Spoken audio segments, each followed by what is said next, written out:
25 फेब्रुवारीला स्वारगेट बस स्थानकामध्ये तरुणीवरती लैंगिक अत्याचार करण्यात आला।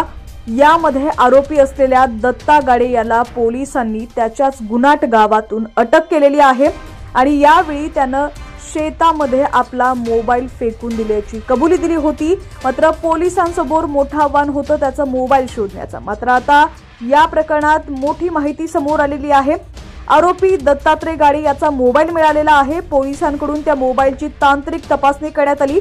त्यामध्ये आरोपी आणि तरुणीमध्ये याआधी कोणतेही संभाषण झालं नसल्याचं उघड झालंय।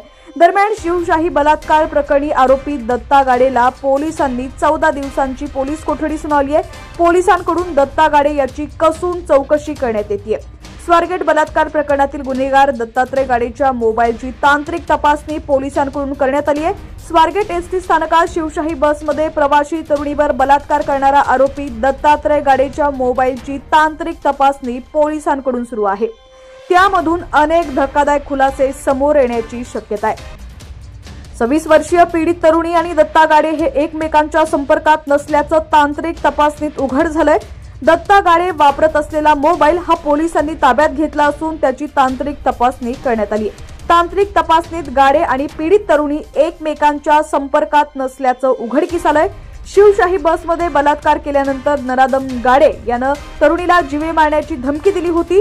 पुणे पोलिसांनी शिवशाही बस फॉरेन्सिक लॅबला पाठवली असून गाडे विरुद्ध भक्कम पुरावे गोळा करण्याचं काम सुरू असल्याची माहिती सूत्रांनी दिली आहे। पुण्यातील स्वारगेट बस डेपोमध्ये 25 फेब्रुवारी रोजी दत्ता गाडे यानं फलटणला जाणाऱ्या तरुणीवर शिवशाही बसमध्ये बलात्कार केला।